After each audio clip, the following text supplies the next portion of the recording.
Greetings duelists and welcome to another video. So today we're going to talk about what is one of my favorite archetypes of all time. If you've been here on this channel since like the very beginning, back when I made the channel in 2023, the channel was made longer than that, but I published my first video in 2023. My second video involved Lunalight. I have a long history with Lunalight. I played the very different variants of the deck throughout different eras, and now we're getting new support in Duelist Advance. And the new support that comes for Lunalight really changes the deck. Like, as someone who has played this deck for like the past 4 to 5 years, I can wholeheartedly say this deck will be a meta contender. I actually strongly believe that. Now, what did we get in Duelist Advance that is going to change Lunalight, and why is the change so important for the archetype? We got 2 new monsters, we got a new spell, 2 new main deck monsters, 1 new spell card, and 2 fusion monsters. If you are clicking this button, like expecting already to know about Lunalight, then I am going to give a TLDR. But for those who are new to the idea and just like pressing my channel and just don't know everything that's going on in the TCG, I will give a crash course on what you need to know about Lunalight. Before we talk about the new cards, I want to talk about the playstyle of the old decks, like the old strategies with Lunalight. Lunalight was basically, upon its inception, it is supposed to be a fusion archetype that just tries to fuse consistently with polymerization and the Leo, which is the wolf, which is the monster right here. However, in 2019, late 2019, we got introduced 2 Lunalight monsters, those being Kaleido Chick and Yellow Martin.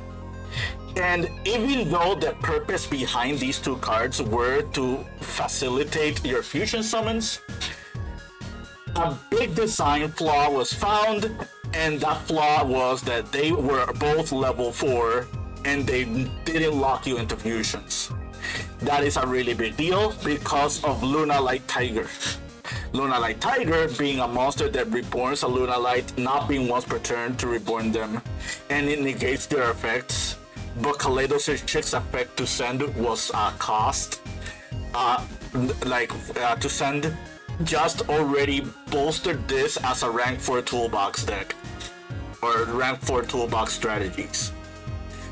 Furthermore, like the dance behind Yellow Martin, like bouncing Tiger and Tiger like reborning another Lunalight, gave you 3 monsters for free, and that meant a facilitation of a lot of link summons as well as XYZ summons. These Lunalight monsters came out in the Brains era. So by the time these new Lunalight monsters came out, we already were in a link-centric format. But that was not to say that XYZ monsters did not have a purpose. Like Tiger King was a really good XYZ monster you can summon in this deck, just because of the facilitation of getting to Fire Formation tanky. If we go to the Tearlament version, you had Bujinte Kagosuchi, which was a monster enabler that just mills you cards. Very similar to like zombie vampire. And Kagosuchi was not a hard once per turn. You can only control Kagosuchi once per turn, but it was super easy to abuse this card because what you would do is XYZ summon, mill, link it away, summon another one, and then mill again.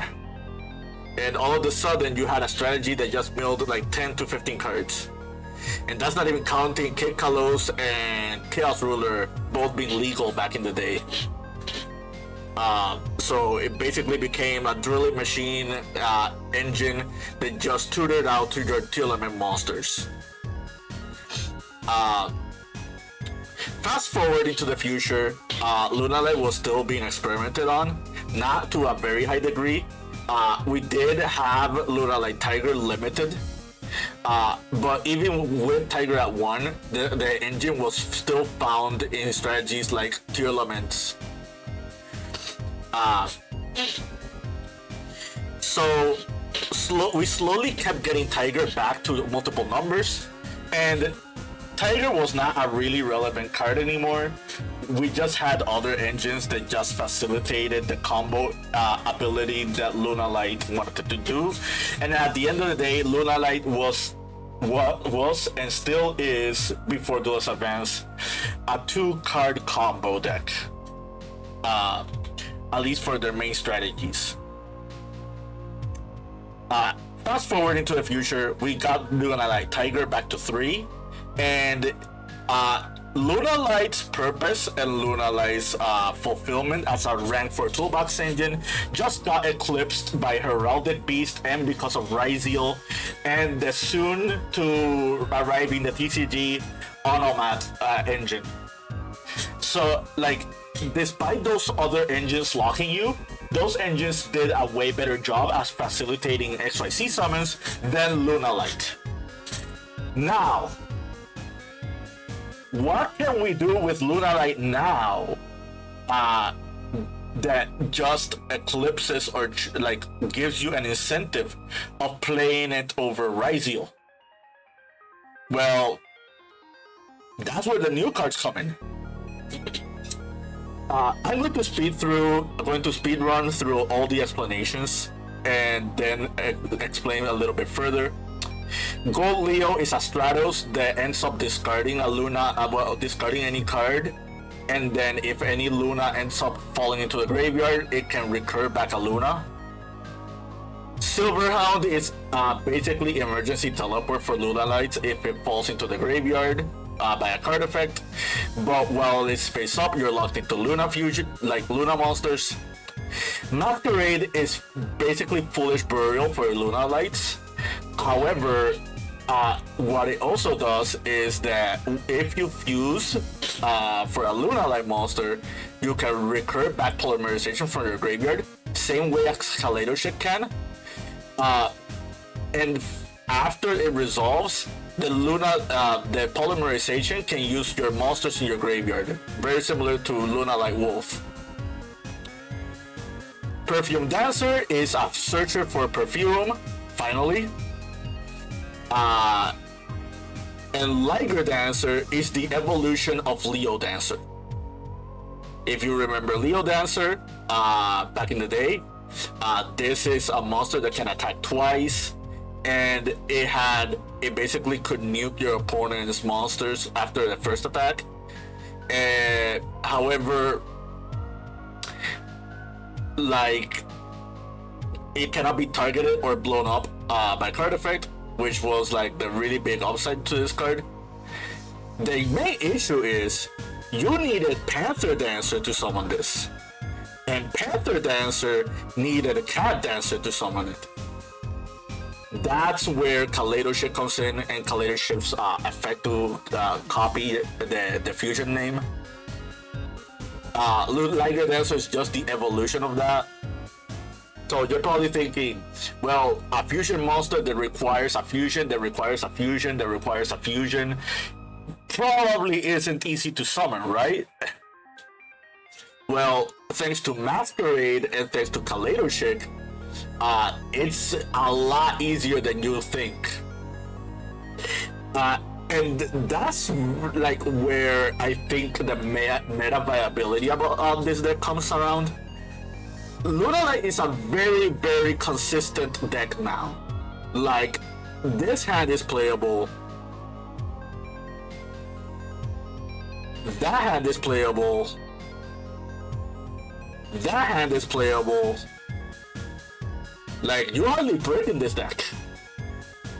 you're probably looking at this hand and you're thinking, well, where's the real starters? I don't see Tenki, I don't see Kaleido Chick, I don't see like the Tiger, I don't see like all those other cards. That's where Tri-Brigade Fractal comes in. So if you read Tri-Brigade Fractal, this monster can send this card to the graveyard, and then Foolish at level 3 or lower Beast Warrior Winged Beast monster for your deck to the graveyard. So there are a bunch of options for Fractal. You can dump Tiger, you can dump Black Sheep, but let's be honest, we're not dumping any of these. Something really cool is whatever you do dump, you can grab back with Kaleido Chip, with the Black Sheep. So if, by example, you need a Tiger, and you have everything else in your hand, you can use the Fractal to dump the Tiger and then just use the Black Sheep to grab back the Tiger. But the monster that we really want to send with Fractal is the Silverhound.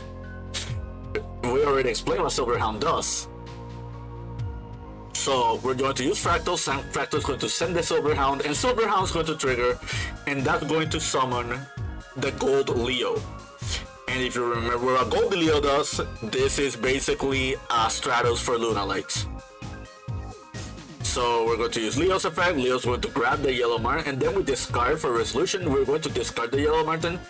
Before Duelist Advance, we had no real good targets for Yellow Martin to grab from the deck. For those who don't know, Martin can grab a spell or trap Luna if it's sent by a card effect, which Gold Leo does count. Now, because of Masquerade, we have a really good target for Yellow Martin. And this Masquerade is going to do a lot more than what it was already done. So we're going to use Masquerade. Masquerade is going to dump another Luna. And there's a lot of options. We're going to send Emerald Bird. And you're probably thinking, why are we sending Emerald Bird and not sending something like, for example, Kaleido Chick? The reason we're sending Emerald Bird is because Emerald Bird has a Reborn effect, and Emerald Bird is going to summon back the Yellow Martin. We're going to activate the Black Sheep, and the Black Sheep is going to add us to our hand.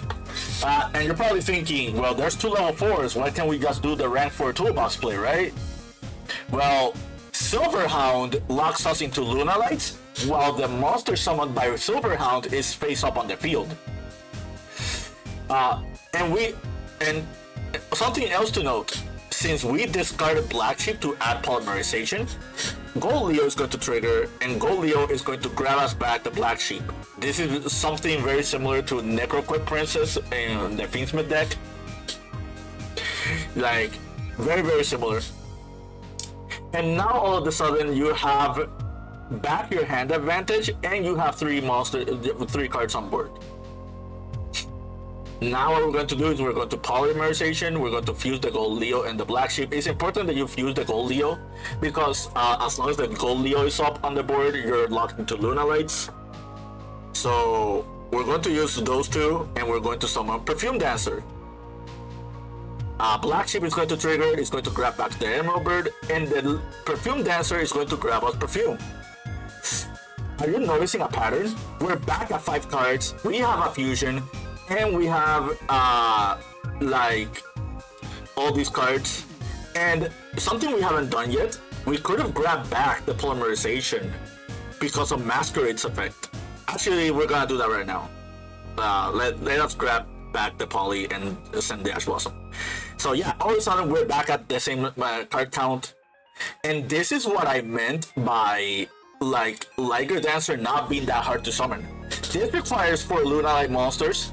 But if we're looking at the replay, we have 1, 2, 3, 4 Lunalight monsters. And at the very beginning of our turn, we only had 2 Lunalight monsters in our hand. So the card advantage and the card economy that you're getting out of all these Lunalings just keeps recurring back and back and back. Yeah, it's really, really powerful. Now let's fast forward it. We're going to Perfume, we're going to do Tiger, Tiger is going to activate the Tenki, we're going to grab the Kaleido Chick now, we're going to Perfume for the Tiger, we're going to activate Tiger, Tiger bring back, we're going to use the Kaleido Chick, and with Kaleido Chick we're going to send the Leo Dancer. Now, important, we grabbed back Polymerization because of Masquerade. which means this polymerization can fuse monsters from your graveyard. But, however, we're going to fuse using all 4 Lunas in our hand and field. Why are we doing that? Because Kaleidoshake can grab back the Poly, and the Black Sheep is going to grab back the Wolf. Now we're going to activate polymerization, and we're going to fuse all 4 from the graveyard, and you're standing with a second Leo Dancer. A mediocre hand that only had Fractal as our only like viable starter ends on 2 Lunalight Liger Dancers. This is a big deal. Like, Liger Dancer is one of those monsters that is really very specific for you to defeat in the format. Like, right now the best decks are Raziel, Mitsurugi, and Malice.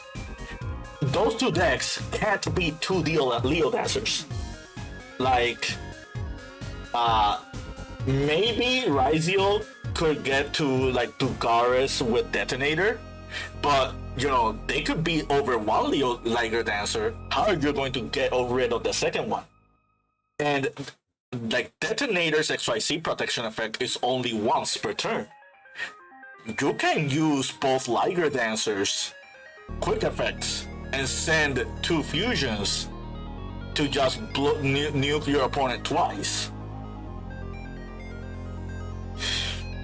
Yeah, and that's not even talking about Silverhound, because Silverhound has the effect that it can negate a Speller Trap by banishing this card and a Lunalight fusion in your graveyard.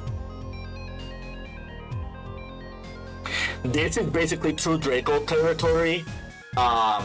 If you remember the old Masterpiece days and how you would try to defeat that deck, but it was really hard to get around that plus skill drain. Yeah, like, this deck pretty much does almost the same thing. This hand is also really weird. Like, our only real starter is Goods, but all paths leads to Rome. Like, you're just going to notice that you're going to get to the same game plan. And in fact, I'm gonna say that Prowl hand is even better than the last one. I'm not gonna explain the combo because you already know what's going on here. This is basically the same song and dance. The fact that like Perfume is also now once per turn to reborn and to add a Luna is also a big deal. Okay, so I'm gonna pause it right here. We're going to normal the Fractal, right? Another really cool thing about Fractal, besides the access to Silverhound, is that Fractal can banish any 2 Lunas, or like any 2 BBWs, and can summon Cross Sheep. And Cross Sheep is a big deal because Cross Sheep can summon an extra monster. And like, the Cross Sheep combos are really cool. The Cross Sheep is going to bring back that. We're going to Perfume, Dump, we're going to add the Black Sheep, we're going to activate the Poly, and all of a sudden we have 1, 2, 3, 4 Lunas, and we're going to dump the Leo Dancer in. And all of a sudden we have 1 Liger Dancer, and we're going to Masquerade, and we're going to do the Black Sheep. Remember, this is not once per turn. None of her effects are once per turn, and she has 3 effects. Really big deal. Like, all of a sudden, Lunalight Tiger, the card that ended up being limited because of its abuse with Lunalight, is no longer the best card in the strategy. Now that role got switched for Black Sheep. So yeah, I'm going to fast forward here a little bit. We're going to Perfume, grab back the Tiger for that for Martin, Barton bounce back, and now we're going to summon Baguska, and now we're going to summon the second Liger Dancer. Remember what I said about Masterpiece plus skill drain? Yeah, this is almost the same thing, right? I swear, I think Konami knows what they're doing when they design these archetypes. this is a replay that I had. This was against Vanquish Soul, and we're going second. You just going to fast forward here a little bit. The Vanquish Soul Ember is not going to be the greatest one. However, they will end up on at least 2 to 3 interruptions, and one of those interruptions is Nibiru.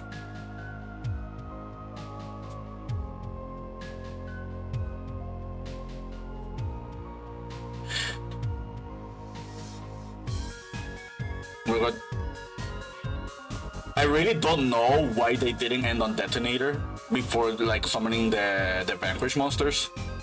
Feel free to let me know in the comments why they didn't do that. But yeah, I'm just going to fast forward it here. They're going to set into the Snow Devil. They're going to grab back the Mad Love.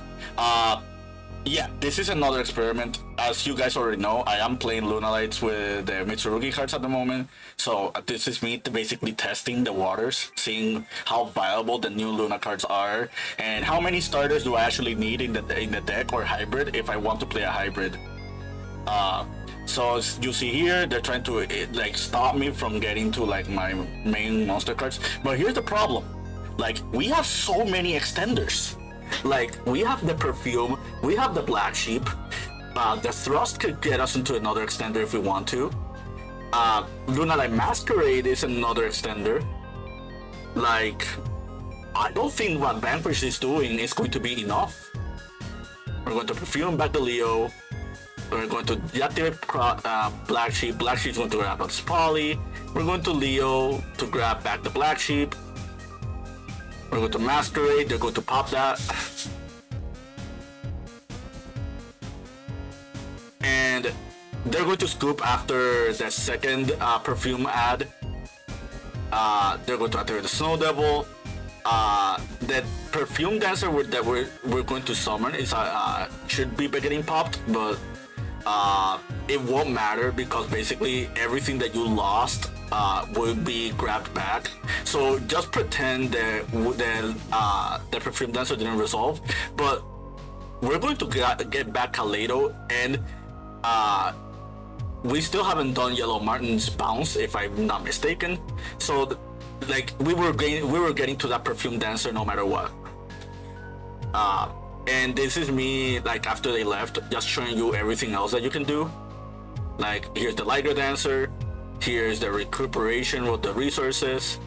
We're going to go into Feral Imps to do Habakiri, and yeah, I think you get the gist of it. Anyway, the point is, I am a very, very strong believer in Lunalight. Like, I kid you not, out of all the decks I'm practicing for the North American WCQ, this is probably very high in my priority list. And I do encourage anybody who hasn't tried out this archetype yet to give it a shot, because the deck's really, really cool. And I will probably keep experimenting with it, probably more than Malice. That's it from me. Until next video, keep practicing and keep dueling.